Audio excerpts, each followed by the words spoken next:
আমরা জানি বিশ্বের নাম্বার ওয়ান সামরিক শক্তিধর দেশ মার্কিন যুক্তরাষ্ট্র। আমেরিকা সামরিক শক্তিতে এত উন্নত কেন তা 2026 সালের আকাশচুম্বী সামরিক বাজেটের মাধ্যমে আবারও প্রমাণ করলো। আজকে আলোচনা করব 2026 সালে আমেরিকার সামরিক বাজেটে কি কি থাকছে এবং কোন কোন খাতে তারা এই ব্যয়গুলো করছে এবং তাদের সামরিক পরিকল্পনা কি। আসসালামু আলাইকুম ওয়া রাহমাতুল্লাহি ওয়া বারাকাতুহু।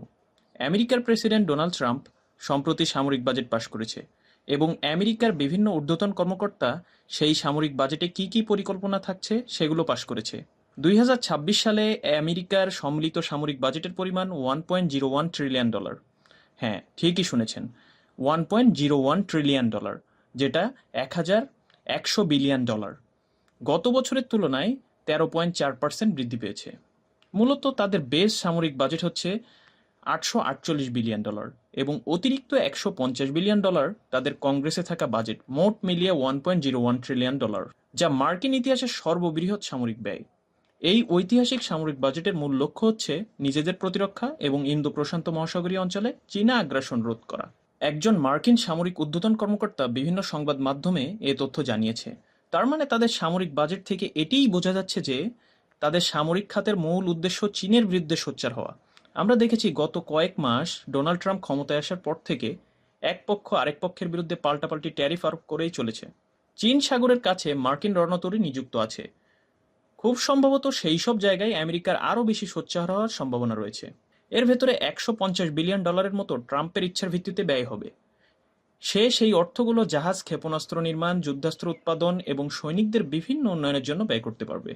তাদের এই সম্মিলিত বাজেটের $197.4 বিলিয়ন ব্যয় করবে মার্কিন আর্মির জন্য, $292.2 বিলিয়ন ব্যয় করবে নেভির জন্য, $301.1 বিলিয়ন ব্যয় করবে এয়ারফোর্সের জন্য এবং $170.9 বিলিয়ন ব্যয় হবে সামগ্রিক প্রতিরক্ষার জন্য। বর্তমানকালের যুদ্ধগুলো অনেকটা আকাশ নির্ভরশীল। সেদিক বিবেচনা করে এখানে মার্কিন যুক্তরাষ্ট্রের ক্ষেত্রেও আমরা দেখতে পাচ্ছি যে এয়ারফোর্সের ক্ষেত্রে তারা সর্বোচ্চ ব্যয়টি করবে বলে তারা নিশ্চিত করেছে। আমরা হয়তো অনেকেই জানি যে আমেরিকা এবং ট্রাম্প বলেছিল যে তারা নতুন air defence system Golden Dome প্রযুক্তি নিয়ে কাজ করবে। এর জন্য তাদের বাজেটের $25 বিলিয়ন বরাদ্দ করা হয়েছে এবং তাদের পারমাণবিক ক্ষেত্রগুলোর জন্য $60 বিলিয়ন বরাদ্দ করা হয়েছে। $3.1 বিলিয়ন তাদের F-15 ঈগল 2 ফাইটার জেট প্রোডাকশনের জন্য এবং $3.5 বিলিয়ন ষষ্ঠ প্রজন্মের ফাইটার জেট F-47 প্রযুক্তির উন্নয়নের জন্য ব্যবহার করা হবে। ইউএস নেভির 19টি নতুন রণতরী তৈরির কথা পরিকল্পনা করা হচ্ছে এই বাজেটে এবং তাদের 287টি রণতরী মেইনটেনেন্সের জন্য ব্যয় করা হবে এই বাজেট থেকে এবং তাদের হাইপারসনিক মিসাইল তৈরিতে $3.5 বিলিয়ন এবং নন হাইপারসনিক মিসাইল তৈরিতে $6.5 বিলিয়ন বিনিয়োগ করবে বলে তারা নিশ্চিত করেছে এবং মার্কিন সামরিক সাইবার সিকিউরিটি ডেভেলপমেন্টের জন্য তারা $15.1 বিলিয়ন ব্যয় করবে বলে তারা নিশ্চিত করেছে। এ থেকে বোঝা যাচ্ছে যে সামরিক সাইবার সিকিউরিটির ক্ষেত্রে অনেক সোচ্চার হচ্ছে তারা এবং বর্তমানে ইরান ইসরায়েল যুদ্ধে প্রমাণিত হয়েছে যে সাইবার সিকিউরিটি কতটা গুরুত্বপূর্ণ। মোসাদের এজেন্টরা যেভাবে ইরান এবং এর ভিতর বিভিন্ন কার্যক্রম পরিচালনা করেছে তা থেকে বোঝা যায় সাইবার সিকিউরিটি একটা দেশের মেরুদণ্ড রক্ষার্থে অন্যতম একটি গুরুত্বপূর্ণ বিষয়।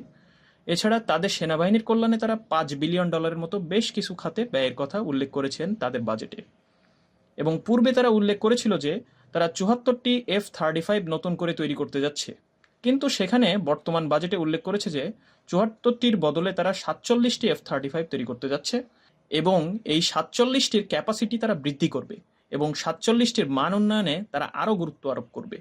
সুতরাং মার্কিন এই বাজেট থেকে আমরা দেখতে পাই যে তাদের F-47 টেকনোলজিতে তারা আরও গুরুত্ব আরোপ করবে এবং তাদের এয়ার ডিফেন্স সিস্টেম গোল্ডেন ডোমে তারা মনোযোগ প্রদান করবে এবং পুরানো টেকনোলজিকে তারা আরও মান উন্নয়ন করতে বিভিন্ন ব্যয় করে থাকবে এবং চীন বিরোধী নীতিতে তারা বিশ্বাসী। আপনাদের কাছে কি মনে হয়, মার্কিন এই বাজেটটি কেমন হলো? আপনাদের মতামত জানাতে ভুলবেন না। আজকে এখানেই বিদায় নিচ্ছি। ডিফেন্স ডাইনামিক্সের সাথেই থাকুন। ডিফেন্স ডাইনামিক্স সত্য প্রচারে কুণ্ঠিত বোধ করে না। ভালো থাকুন, সুস্থ থাকুন, সত্যকে জানুন।